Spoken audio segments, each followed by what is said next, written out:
नमस्कार, बिजनौर तक में आपका स्वागत है। सोमवार को आई कोरोना रिपोर्ट में 15 और लोगों में कोरोना की पुष्टि हुई है, जिसमें पुलिस क्षेत्राधिकारी चांदपुर के 2 सिपाही भी शामिल हैं। प्रशासन ने सभी को उपचार के लिए कोविड केयर सेंटर भर्ती करा दिया है तथा सीओ ऑफिस व अन्य कोरोना मरीजों के क्षेत्रों को हॉटस्पॉट घोषित करते हुए सील कर दिया गया है। पूरे क्षेत्र को सैनिटाइज किया जा रहा है तथा इनके संपर्क में आए लोगों का पता लगाया जा रहा है, जिससे कोरोना के बढ़ते प्रकोप को रोका जा सके। सीएमओ डॉक्टर विजय कुमार यादव के अनुसार सोमवार को आई जांच रिपोर्ट में 15 और लोगों में कोरोना की पुष्टि हुई है। इन 15 लोगों में पुलिस क्षेत्राधिकारी चांदपुर के 2 सिपाही भी शामिल हैं, जिनमें एक सिपाही 34 वर्षीय है तो दूसरे सिपाही की उम्र 32 वर्ष बताई जा रही है। वहीं एक 47 वर्षीय युवक नूरपुर का रहने वाला है, जबकि अन्य 7 लोग नजीबाबाद थाना क्षेत्र के हैं, जिसमें एक 25 वर्षीय युवती, एक 50 वर्षीय व्यक्ति, एक 48 वर्षीय व्यक्ति व एक 49 वर्षीय व्यक्ति अदब सिटी नजीबाबाद निवासी है तथा एक 18 वर्षीय युवती, एक 40 वर्षीय महिला व एक 13 वर्षीय किशोरी सुभाष नगर नजीबाबाद निवासी है। तो वहीं पूरनपुर नरोत्तम की एक 36 वर्षीय महिला में कोरोना की पुष्टि हुई है। तो वहीं अफजलगढ़ की कुंदन कॉलोनी निवासी 11 वर्षीय बच्चा भी कोरोना संक्रमित पाया गया। धामपुर की दुर्गा विहार कॉलोनी निवासी 35 वर्षीय व्यक्ति में भी कोरोना की पुष्टि हुई है। तो वहीं 29 वर्षीय युवक नगीना के क्षत्रिय नगर निवासी है। तो वहीं 25 वर्षीय युवक नौगामा सादात निवासी में कोरोना की पुष्टि हुई है। उन्होंने बताया कि सभी को कोविड केयर सेंटर भर्ती करा दिया गया है। सभी के परिजनों व उनके संपर्क में आए लोगों की जांच की जा रही है।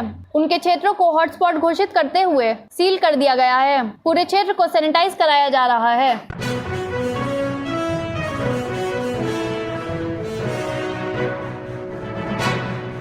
नमस्कार, बिजनौर तक में आपका स्वागत है। जिला मजिस्ट्रेट रमाकांत पांडे द्वारा संपूर्ण जिला बिजनौर क्षेत्र में तत्काल प्रभाव से आगामी 31 जुलाई तक धारा 144 के अंतर्गत निषेधाज्ञा लागू कर दी गई है।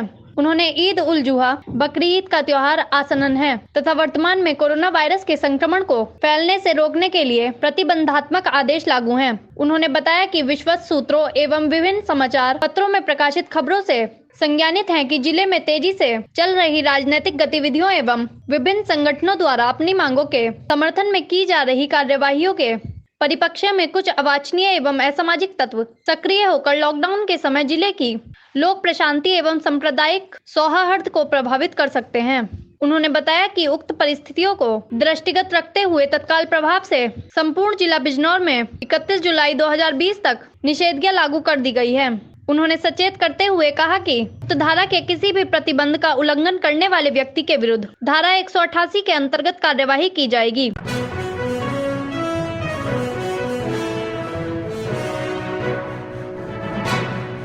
नमस्कार, बिजनौर तक में आपका स्वागत है। कानपुर हत्याकांड के मुख्य आरोपी विकास दुबे को बिजनौर में देखे जाने की अफवाह पर पुलिस ने जनपद के सभी सीमाओं को सील कर वहां से गुजरने वाले वाहनों की चेकिंग की। इस दौरान पुलिस के जवान पूरी मुस्तैदी व सुरक्षा व्यवस्था के साथ वाहनों की चेकिंग करते दिखाई दिए। उल्लेखनीय है कि सोमवार को पुलिस को सूचना मिली थी कि कानपुर हत्याकांड का मुख्य आरोपी विकास दुबे उत्तराखंड भागने की फिराक में है। जनपद में विकास दुबे के होने की अफवाह पर पुलिस विभाग में हड़कंप मच गया और पुलिस ने आनन फानन में जनपद की सीमाओं को सील कर दिया और सीमाओं से गुजर कर जाने वाले वाहनों की चेकिंग की। दरअसल कानपुर के बिकरूवाले में विकास दुबे ने अपने साथियों के साथ मिलकर पुलिस पर फायर झोंक दिए थे, जिसमें पुलिस अधिकारी सहित 8 पुलिस कर्मियों की मौत हो गई थी तथा 5 लोग गंभीर रूप से घायल हो गए थे। तभी से कुख्यात बदमाश विकास दुबे फरार है, जिस पर पुलिस ने 1 लाख रुपए का इनाम भी रखा है। तभी से पुलिस टीम विकास दुबे को पकड़ने के लिए जुटी है। इसके बावजूद भी अभी तक विकास दुबे पुलिस की गिरफ्त में नहीं आया है।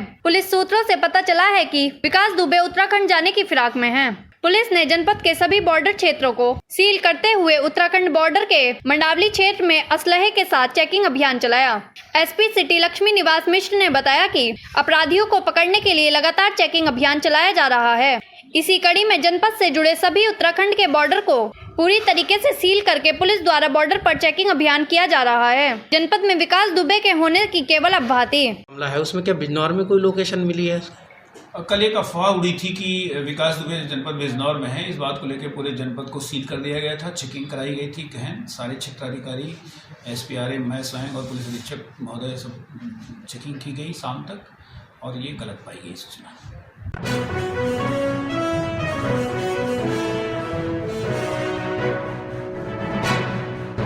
नमस्कार, बिजनौर तक में आपका स्वागत है। नगर के ढाली बाजार स्थित रामकिशन दास बजाज की कपड़ा शोरूम में अचानक आग लगने से करोड़ों रुपए का नुकसान हो गया। आग इतनी भयानक थी कि बिल्डिंग में दरार पड़ गई। शोरूम में लगी आग से लोगों में अफरा तफरी मची रही। सूचना पर 5 तहसीलों की दमकल गाड़ियां व स्टाफ ने आग पर काबू का प्रयास किया, लेकिन आग के विकराल रूप के चलते घंटों बाद भी आग पर काबू पाना मुश्किल हो रहा था।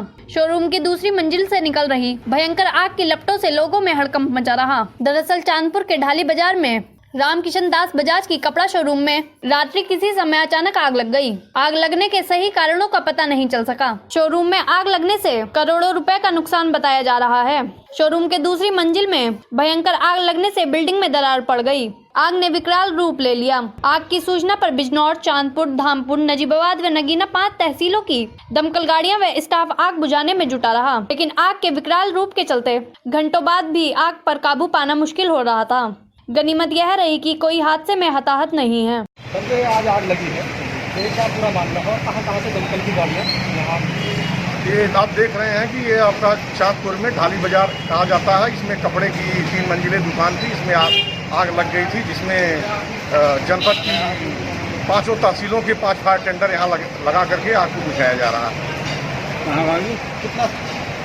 लगभग कितना समय? बिजनौर, चांदपुर, नगीना, धामपुर और नजीबाबाद के सारे फायर टेंडर और स्टाफ लगे हुए हैं। कितना समय लग गया? अब जब से सूचना मिली तब उसके बाद गाड़ियाँ जब से आई हैं तब से लगातार कार्य चल रहा है। कहाँ तक आपने आग पर काबू किया? अब बिल्कुल मान के चलिएगा कि हमने पूर्ण रूप से आग को बिल्कुल कंट्रोल कर लिया है। क्या किसी के हताहत होने की? नहीं, इस तरह कोई जीवन नहीं है, न कोई घायल हुआ है और सामान जले हैं। इसके बारे में अब जांच की जाएगी, क्या क्षति होगी, क्या आग लगने का कारण क्या रहेगा।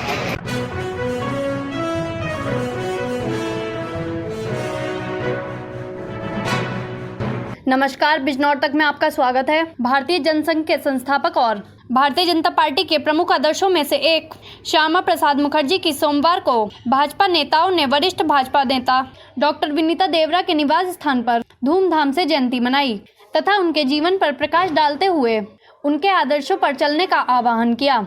इस दौरान कार्यकर्ताओं ने एक दूसरे को मिठाई खिलाकर मुंह मीठा कराया। इस मौके पर डॉक्टर नेपाल सिंह, डॉक्टर विनीता देवरा, मुकेश रस्तोगी, अनिल जैन, नीतू जोशी, जयशंकर शर्मा, संदीप शर्मा, शैलेंद्र आदि तमाम कार्यकर्ता मौजूद रहे। तो आज तक इनकी मौत का भी रहस्य बना हुआ है कि इनको जो है पार्टी तो यही मानती है, भारतीय जनसंघ उस समय यही मानता था कि डॉक्टर श्यामा प्रसाद मुखर्जी की जो है हत्या की गई, जबकि वो अपनी बीमारी के कारण नहीं मरे और उनकी हत्या की गई। तो इसीलिए हम जो है उनको आज पार्टी के, चूँकि आज जो देश में हम स्थिति रखते हैं वो कभी डॉक्टर श्यामा प्रसाद जी की अहम भूमिका थी, तो उनका जन्मदिन यहाँ मना रहे हैं। मैं सभी को, आप सभी लोगों को उनके जन्मदिवस पर हार्दिक बधाई और शुभकामनाएं देना चाहता हूँ। जय हिंद, जय भारत। राजनीतिक जीवन परिचय प्रस्तुत किया और बहुत धन्यवाद। अध्यक्ष सिवारा मंडल के अध्यक्ष श्रीमान नेपाल सिंह जी, सिवारा मंडल के महामंत्री श्रीमान महेंद्र जी, संदीप जी,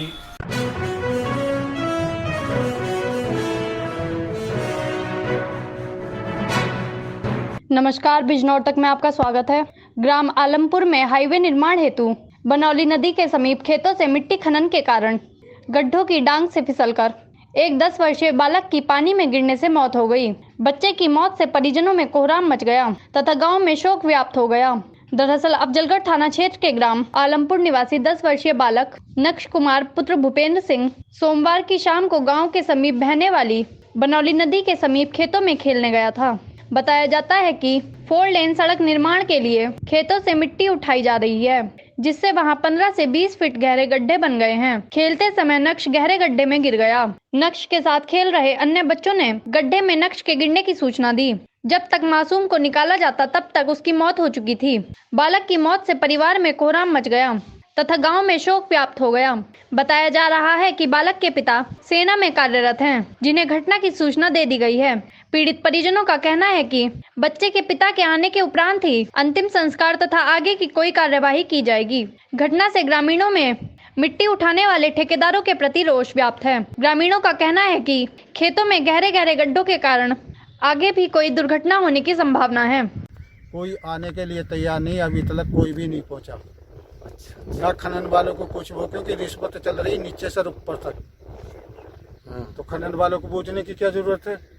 क्या कितना गहरा होगा ये गड्ढा? ये गड्ढा है 20-25 फुट गहरा, इतनी नीचे खनन जो कि 3 दिन का पानी, नदी का 3-4 दिन का पानी उसी उसमें समा रिया है।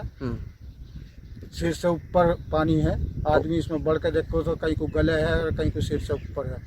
तो वो पता कैसे चला कि इसमें डूबा है? उसके वो उस छोटे बच्चे ने बताया। अच्छा, उसके साथ के ने। अच्छा। वो भी घर भाग के गया। हाँ। और घर से उसके मुंह में झागते, उसकी दादी ने उसके मुंह में से झाग निकाले। जब बच्चा बोला वो भी गिरा था। वो भी गिरा था। अच्छा। वो घर भाग के गया। जब घर वाले आए तो इसमें कीचड़ वगैरह है जो फंस गए? नीचे गोड्डो मोटी मोटी सा दलदल है। हाँ। उसमें लड़का फंसा हुआ था नीचे। अच्छा। और जब वहाँ बड़े देखा तो वो पैरों से टकराया, जब उसे बाहर को निकाला। अच्छा।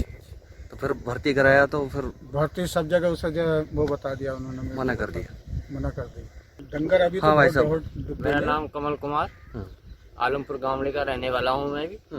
और यहाँ पे जो है लगभग 2-2.5 महीने से अवैध खनन चल रहा, और इतना है कि 20-25 फीट गहराई खनन चल रहा, कोई सुनने को तैयार नहीं है। जबकि खनन तो 3-4 फीट का होता है, और पानी इतना है कि जो है 3-4 दिन का जो नदी का पानी हुआ बारिश का, वो सारा एक ही जगह समा रहा। और 2 बच्चे कल इसमें डूब गए, ढंग से फिसल गए। और एक बच्चा जो है वो तो दलदल में इतना हो गया कि वो ढूंढने से हाथ आया दलदल में से नीचे। और एक जो साथ का था वो जैसे तैसे निकल कर घर गया, घर वालों को सूचना दी उसने, तब आके जो है उस बच्चे को ढूंढा। फिर उसे अपने अस्पताल ले गए, डॉक्टर पर ले गए, वहाँ उन्होंने मृत घोषित कर दिया। तो ये जो खनन हो रहा है इससे गांव को भी कोई बाढ़? हाँ, गांव को तो पूरा खतरा है इससे। किस चीज का खतरा? जो है ये पानी बाढ़ आएगी तो जो है ये ढवाई करता हुआ गांव की तरफ जाएगा।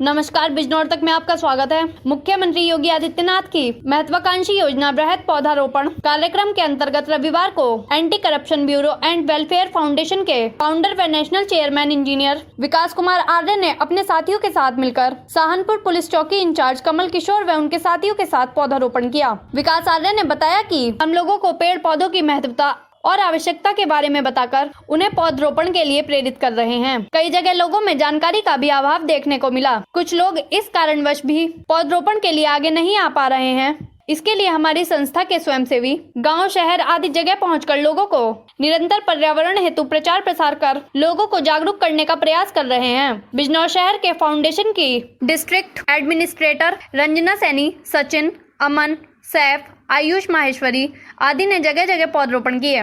चांदपुर से मुकुल, सत्यम, अनीशा, निशा, अरुण व धामपुर तहसील से अंकित त्यागी व उनके साथियों ने, नगीना तहसील से शिखा व उनके साथियों ने मिलकर जगह जगह पौधरोपण व चौकी इंचार्ज कमल किशोर ने फाउंडेशन के कार्यों की सराहना की। फाउंडेशन बहुत समय से अपने आसपास के क्षेत्र को सदा हरा भरा रखने के लिए पर्यावरण के सहयोगी के रूप में कार्य कर रही है। आज हमारे चौकी सहारनपुर क्षेत्र में anti corruption bureau and welfare foundation के क्षेत्रीय सक्रिय कार्यकर्ताओं का आगमन हुआ। इससे पूर्व में भी इन्होंने वृक्षारोपण के बहुत से कार्यक्रमों का आयोजन किया है। आज भी इनके सौजन्य से हमारे द्वारा वृक्षारोपण का पर्व मनाया गया और इनके कार्यों से क्षेत्रीय जनता को भी बड़ा मोटिवेशन प्राप्त होता है। आप सभी से मेरा अनुरोध है कि इनसे जिन कार्यों से मोटिवेट होते हैं, इनके कार्यों को हम उत्साहवर्धन करने के इनकी भूरी भूरी प्रशंसा करते हैं ताकि और प्रभावित हो ये और ऐसी सामाजिक कार्य करते रहें, तो समाज का ही कल्याण है। विकास कुमार आर्य, फाउंडर में national chairman anti corruption bureau and welfare foundation. जैसे कि शासन और प्रशासन की तरफ से आज पौधारोपण का कार्यक्रम है। आज हम सहारनपुर पुलिस चौकी पर यहाँ के जो चौकी इंचार्ज है कमल किशोर जी, उनके साथ पौधारोपण किया है। और समय समय पर हमारी फाउंडेशन पौधारोपण करती है और हमारा प्रयास है कि पौधारोपण पर रोपे गए पौधों को वृक्ष का रूप दिया जाए। तो हम कोशिश कर रहे हैं और जितने भी हम पौधारोपण कर रहे हैं उनको सब वृक्ष के रूप में हम चाहते हैं उसको बनाना।